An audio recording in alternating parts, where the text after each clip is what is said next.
Welcome, ladies and gentlemen, to the Last Wrestling Podcast. Because if I have a wrestling podcast, everybody else in the world does too. The concept is dead. Well, we're going to leave New Japan behind for a little while and take a look at All Elite Wrestling. AEW has got a pay-per-view. I am looking forward to seeing this.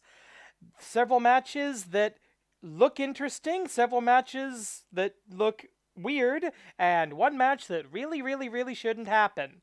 Plus a big promised surprise debut. This will be a live-ish review. That means I am watching the show live for the first time as I record this. I'll be pausing in between matches to give commentary analysis and basically waste your time.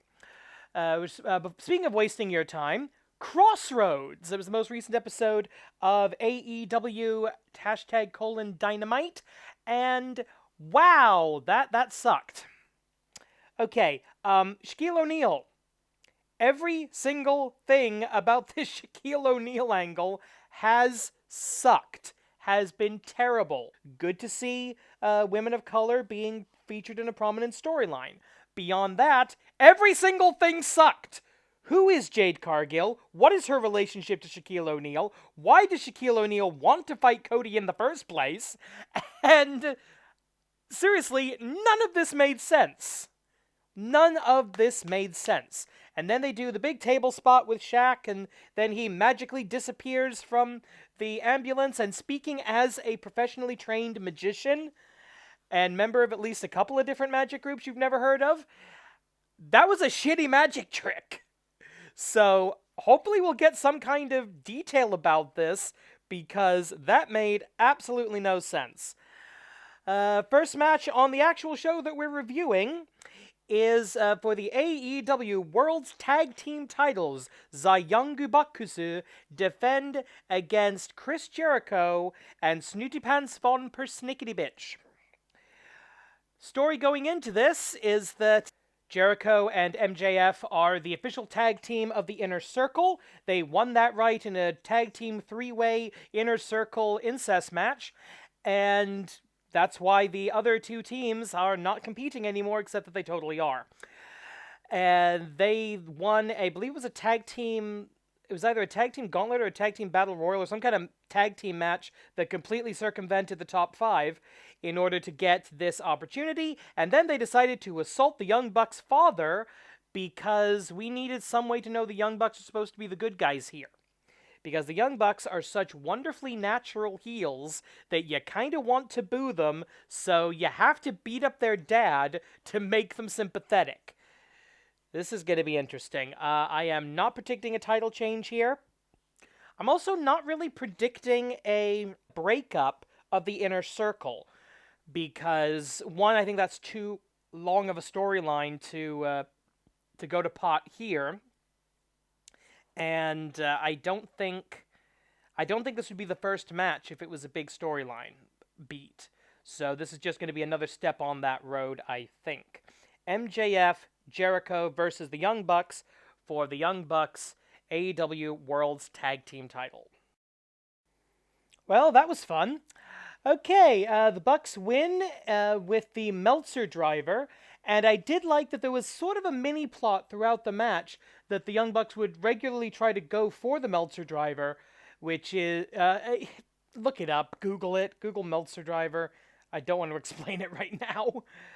The Young Bucks would regularly go for the Meltzer driver, and there'd be some kind of a counter, one of which looked a little bit sloppy. It looked like, basically, Jericho reversed the tombstone into a tombstone, which gave him enough time to hit Matt Jackson, the other Jackson, as he comes off the ropes. Unfortunately, the timing was such that the springboard Jackson saw what was happening and had plenty of time to not jump into his opponent's arms. So that looked a bit weird. Lots of good near falls. Lots of good false finishes in this. And that was something that I was kind of surprised, because I was not expecting a title change. Happy I was right about that. I don't get these predictions right that often. So I'm happy when I do. But yeah, how do I say this? this played to everybody's strengths. MJF came off as a cocky asshole. That's what he is. Jericho came up as the veteran who's not quite good enough to get it done on his own anymore, so he has to cheat, which he is. And the Young Bucks came off like, well, frankly, the Young Bucks of 5 years ago. We had a Superkick spam party. We had the Meltzer driver. We had a lot of the attitude. Now, the one thing I didn't see was bloodlust. Yeah, my father is unfortunately several years in his grave, but if you attack my father, I'm going to tear your throat out. And while there could have been a situation where the announce team had focused on, normally he wouldn't have been able to kick out of that, but he's got his bleeding father foremost in his mind, and that's giving him the extra well of energy to tap into. None of that. Speaking of the announce team, somebody get Jim Ross a lozenge. Seriously, his voice is genuinely taking me out of the moment here. He sounds horrible. I really hope he's okay. After the match, he said he apologized for his voice, said he'd make it through. Shivani, Excalibur, take over.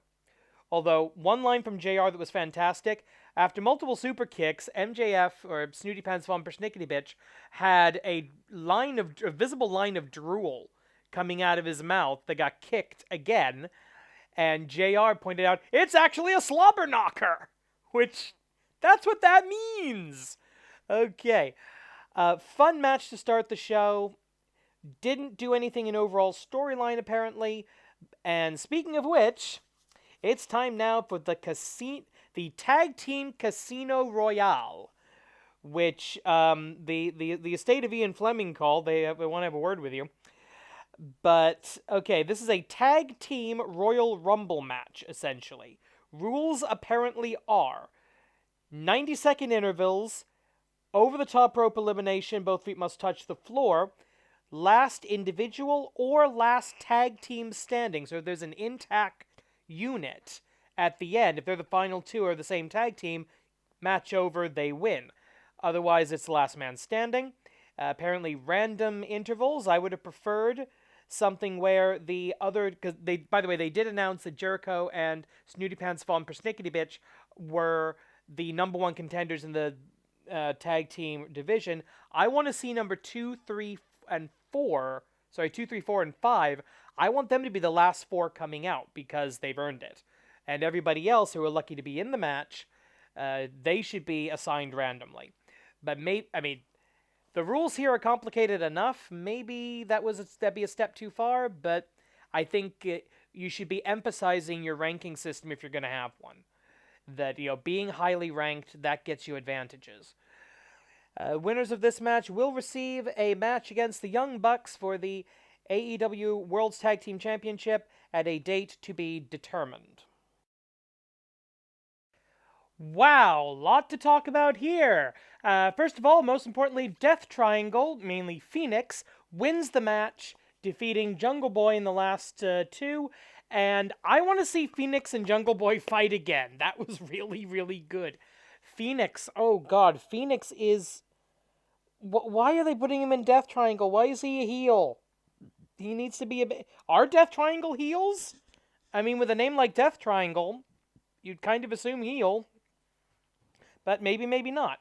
Okay, let's talk about the positives first. First of all, I did like the ending. I think the right team won. I think that's going to be a good match with the Young Bucks. I love the fact that we saw the clock pretty much the entire time. The lower secondary screen had the clock running the entire length of the match until the last team entered. And the last 10 seconds on the big screen, they weren't consistent with it, but they showed the clock the whole match until it wasn't necessary. And I love that. I save your lives for when you need them, and you don't have to cheat on time limits.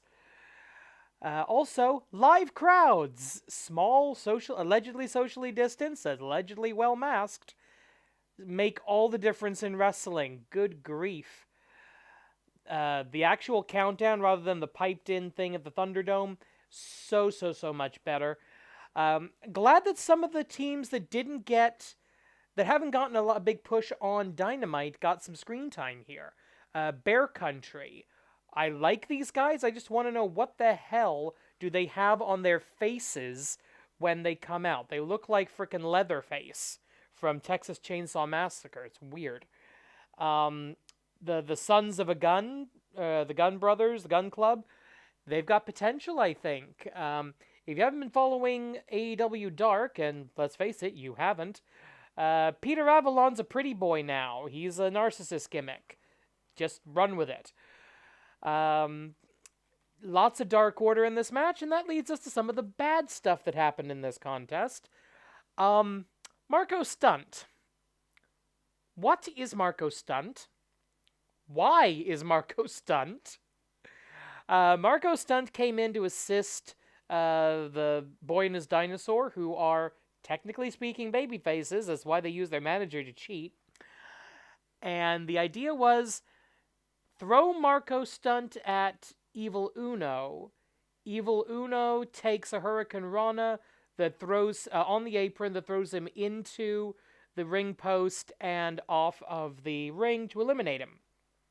3 things went wrong. 1, Marco Stunt.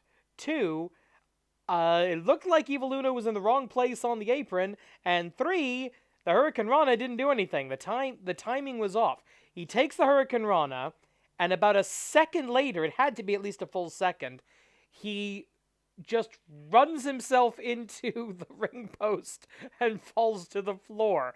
It looked terrible. There was no way for the camera to cover this. It was rubbish.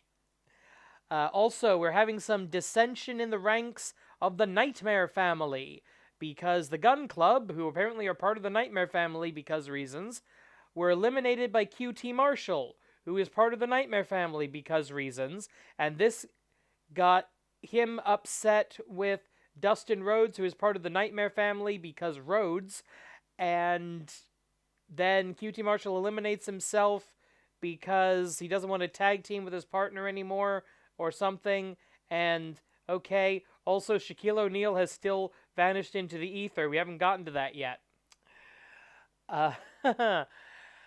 This was a fun match. I really enjoyed it. I wish they'd done a little bit more to tell people who these teams are, but I think this is going to be a great tag team title match, and well done. After that, we had a segment with Paul White in the backstage area. No more BS. And I know a lot of people have been giving Big Show a lot of crap over this t-shirt. I actually kind of like it. I'm not going to buy one, but I kind of like it. It's not funny haha, but it is at least somewhat clever. So, okay. No more Big Show, no more BS. But he's the Big Show. Everybody knows him as the Big Show. Few people probably remember him as the Giant, but he's the Big Show. He reminds us of this big signee, this mystery debut that we're going to be having. Hall of Fame worthy, which means virtually nothing. Because does that mean they're in a Hall of Fame, or they could be, or they should be? I don't know. We know it's a man, so it's not Tessa Blanchard. We know it's a wrestler, so it's not Mauro Ranallo or Joey Styles. Because there was some speculation that because Big Show is going to be a commentator on Dark Elevated, whatever it is, that it might be another commentator. No, they've said it's a wrestler.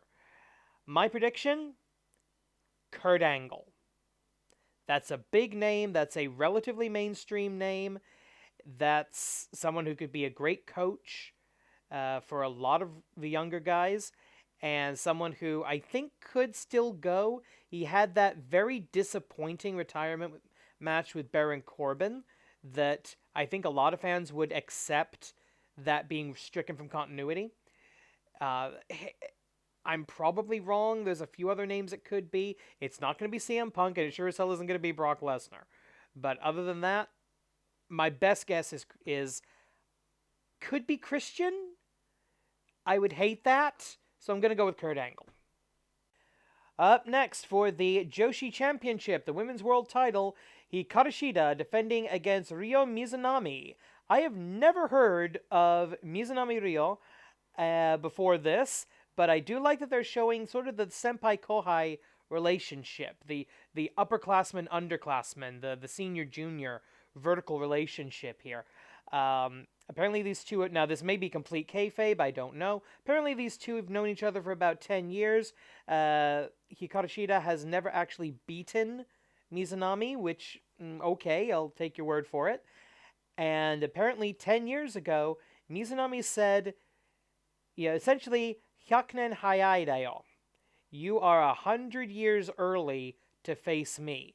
You will need to train for 100 years to be ready to face me. That was 10 years, so presumably she is now 90 years too early to face Mizunami. Mizunami won an elimination tournament.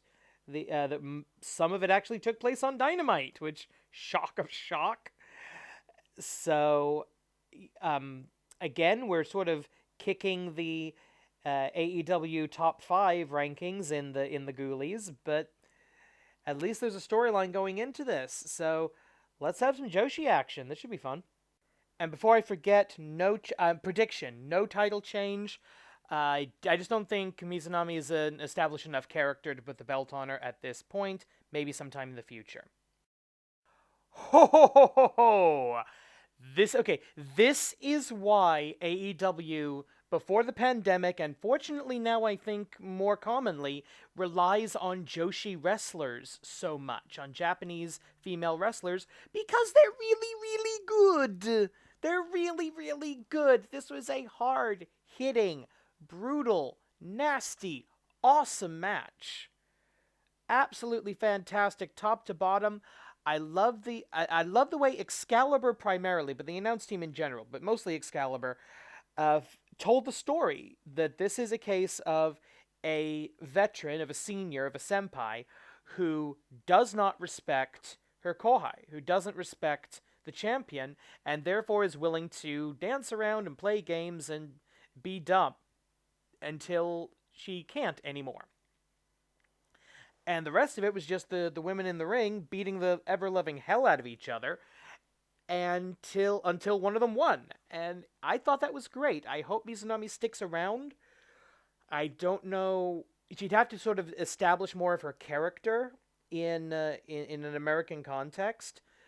But, because, Japanese woman who dresses kind of funny and dances a bit, that's kind of taken by about half the women's roster. So, after the match, we get a total schmoz let's see, we had Nyla Rose, Vicky Guerrero, Britt Baker, eventually Thunder Rosa, Maki Ito, the Fired Idol, she's fun. And apparently all the heels decided that today we wear red. I don't know why everybody was wearing the same color. That made it kind of look a bit weird, but okay. Eventually Thunder Rosa comes out, clears house, and we're back to normal. Where are we going from here? I think we're going Britt Baker again. But at this point, I don't know. And I hope we get more of the Joshi wrestlers in America on television, establishing characters and personality as we expand the women's division. This was between this and the tag match on the pre-show, it was an okay night for the women's division. They need to still give it more. Up next, we've got a tag team match between Miro and Kip Sabian versus Chuck Taylor and Orange Cassidy. Oh, please, God, let this wedding story die. It didn't work. It just didn't work. They said there was a promo on Dynamite about Miro's going to stop playing games, he's going to start being serious, but no, he isn't. Because I'm breaking the rules of the live-ish review. There was a backstage interview, what I thought was a backstage interview before the match, that no, we're just going to start the match in the backstage, we're going to drag the carcass of Chuck Taylor to the ring, and Miro is going to yell at him about, you didn't have to do this, Charles, you could have just... Is he Magneto? You didn't have to do this, Charles, you could have just whatever. Yeah, I think Miro is Magneto now. I think I'm going to call him Beefy Magneto. I'm not going to call him Beefy Magneto. That's a terrible nickname. But at least I did like the idea of, instead of the referee saying, oh, well, you're obviously beaten and bloodied, so start the match, and actually had Chuck Taylor say into a microphone, start the damn match. Now, in any kind of professional sports situation, the referee would have said, yeah, I get that you want to continue, athlete's mindset, yeah, the show must go on, etc., but no! You just gotten your ass kicked. You're in no shape to fight. This is stupid. No contest. Or possible disqualification and you won. Let's just get this over with. And speaking of let's just get this over with, tag match. Prediction. I need. Miro needs to. Miro need crush. Miro need to crush. Okay, not exactly a dominating squash, but okay. Eventually, Miro does tap out Chuck Taylor with whatever they're calling the accolade. I think it's now the game over, which if you're going to stop playing games, maybe not use that name. Unless that's a Triple H reference and they're being more subtle than I usually give them credit for. Okay, this was pretty one-sided until Orange Cassidy showed up and was Orange Cassidy. Actually, no, he wasn't Orange Cassidy. He was frickin' Fire Ant. And I love it. I love it whenever Orange Cassidy lets Fire Ant come out to play. I can almost see the mask on his face when he does that. I do like how Miro, he does overact quite a bit. He's a little too rubber hose cartoony. But he does the big man act fairly well. He was absorbing pretty big hits, but he wasn't going down from them. He would go to spaghetti legs, he would go to the ropes, he would go to a knee, but it took a lot to knock him down. And that's good, and I'm glad JR kind of caught up on that. By the way, JR's voice sounding a whole lot better as we get to this point in the show. I think we're almost halfway through, and hopefully this isn't going to be an hour-long video.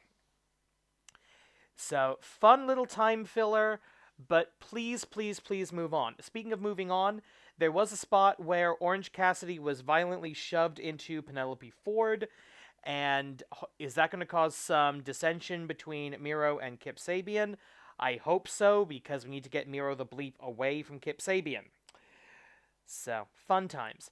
Up next, it's the match that proves that AEW doesn't have a legal consultant, because I'm pretty sure this doesn't work. Alright, the story is that Matt Hardy tried to sign Hangman Page to a crooked contract. Okay, I think that's legal. Now, I am not a contract law expert, but I do occasionally play one on the internet. Hangman Page, on camera, switches out the contract in order to get Matt Hardy to sign something he didn't intend to sign, and that just works. Okay, fine. Don't sign something you haven't read. That's fine. But again, there is deliberate intent to deceive here, so I'm pretty sure that should render the contract null and void. And the stipulation now is that Matt Hardy has to wager his Q1 earnings for 2021, presumed to be a lot of money, but we're not actually going to give a number here, in this match. Hangman Page, because he's both honorable and an idiot, agreed to put his earnings up, and this mentions that this includes merchandise, this includes action figures and t-shirts and all that stuff. So, yeah, for no particular reason, this is a big money match, which is kind of a pun on the old wrestling cliche of this is a big match, this will draw money, this is the money match. This is not a money match in real terms, but okay. Yeah, this somebody hire an actual lawyer to consult on this, please. Prediction, it would be funny if Hangman Page wins, because I kind of like to see how Matt Hardy reacts to that, but Hardy's probably going to cheat, and we've had a few too many baby faces going over tonight, so I'm going to predict Matt Hardy wins. Well, that was a fun little match. Hangman Adam Page gets his arm worked over by Matt Hardy for most of the match. His right arm, specifically the one that he uses to hit the buckshot lariat, that made a lot of sense. I enjoyed that sort of simple wrestling storytelling. And then the cheating happened, and then more cheating happened as the Dark Order saves.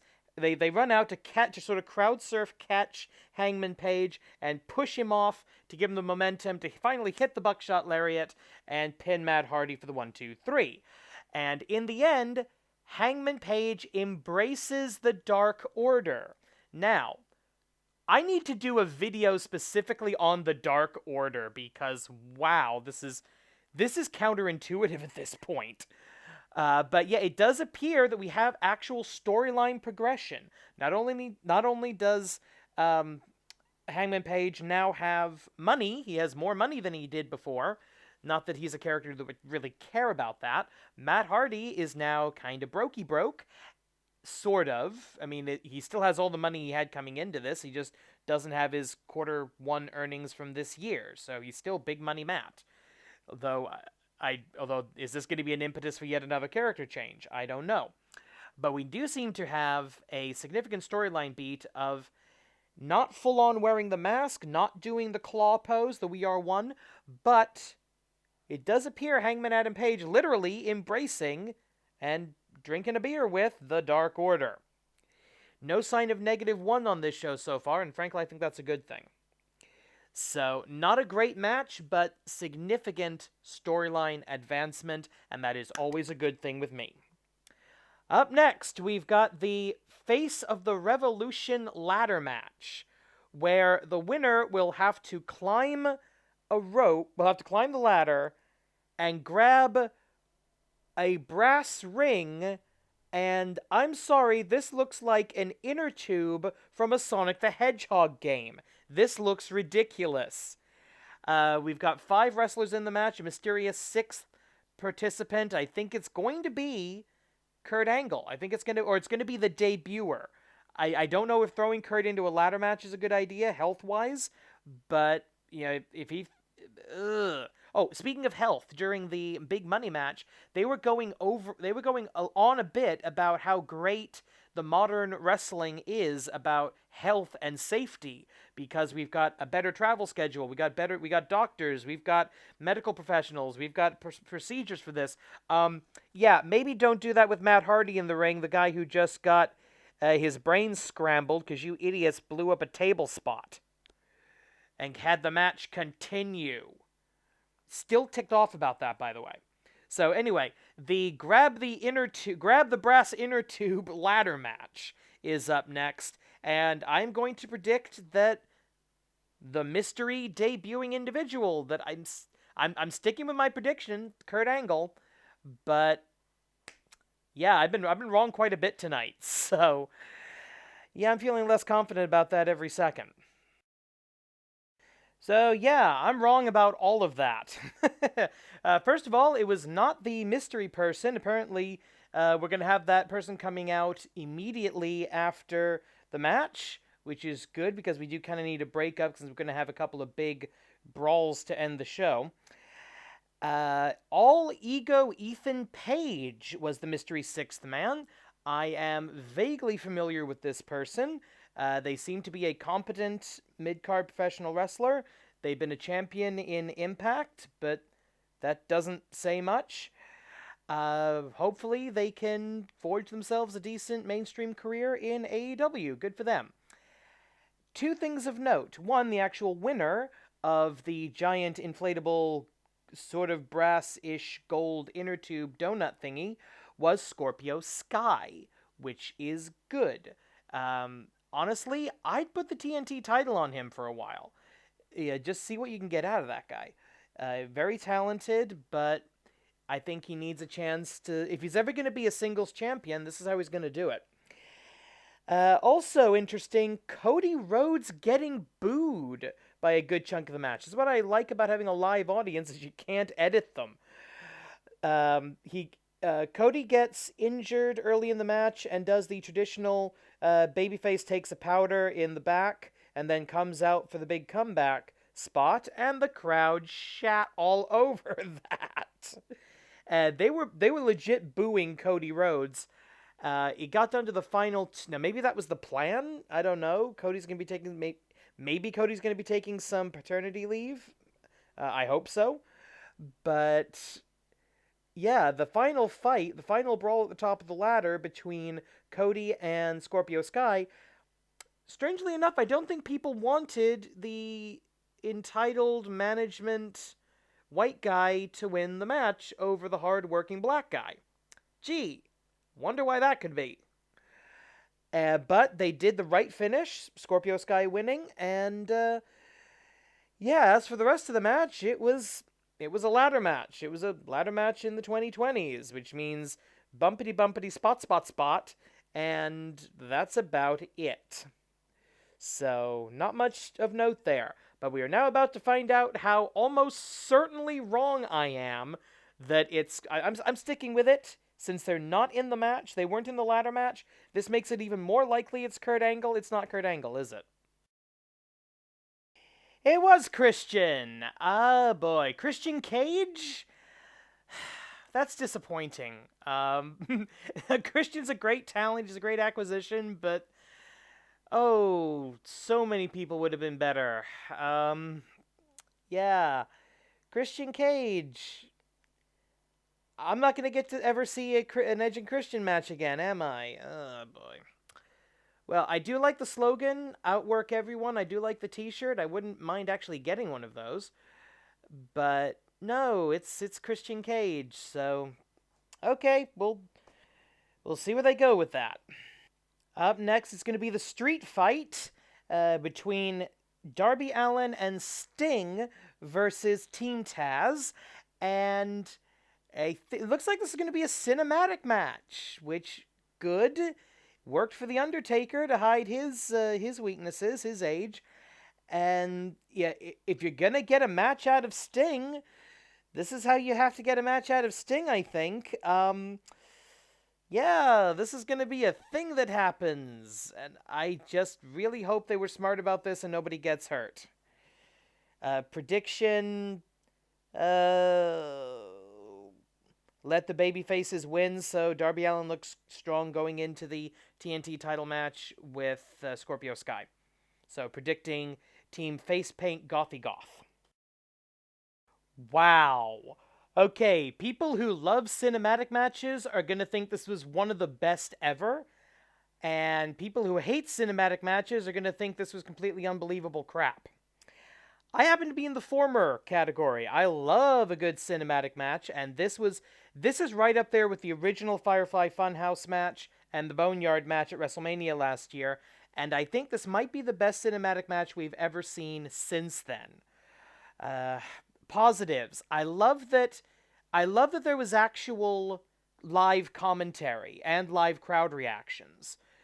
I think Taz especially did a fantastic job on guest commentary, making this look as real as possible. He really did react as if it was happening live. I don't know if if the announcers were actually seeing this for the first time, or if they knew more of what was going to happen. But I thought the commentary team did a great job. They also covered for Sting's inability. This was like a fight scene out of the Arrowverse. A lot of the camera work, a lot of the lighting made things look a lot better than they were.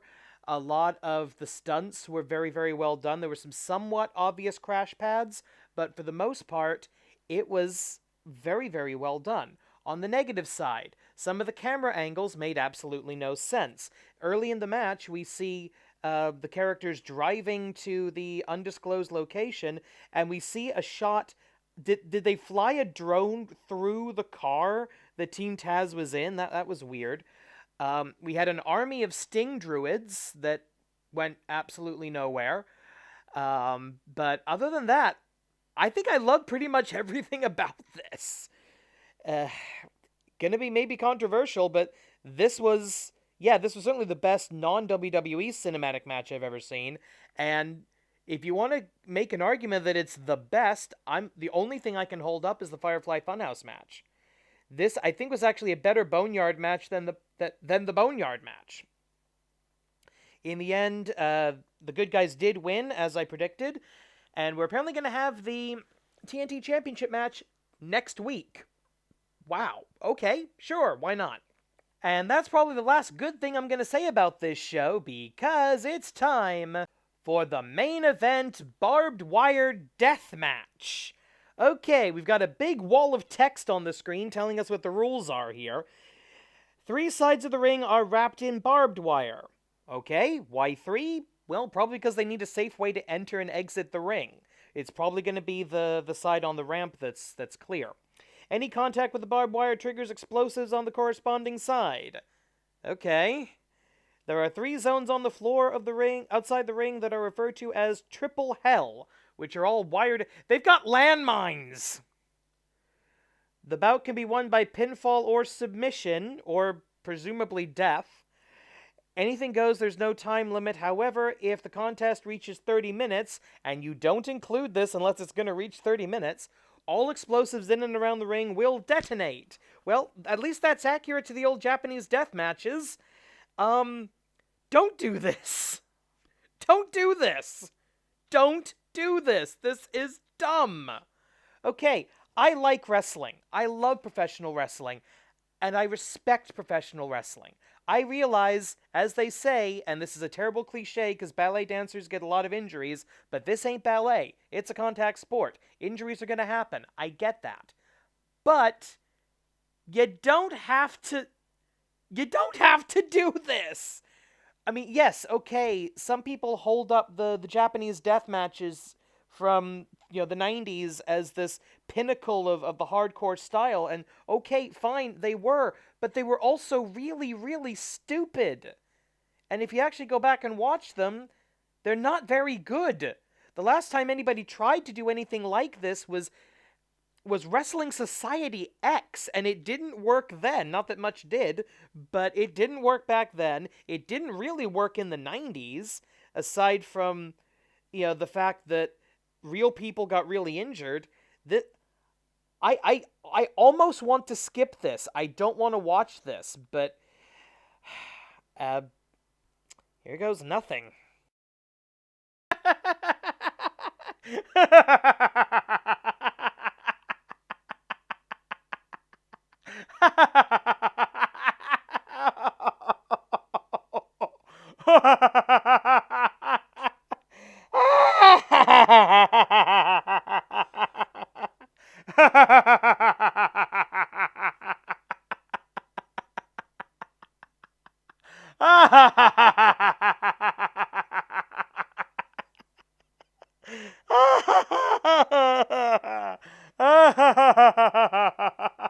Oh no.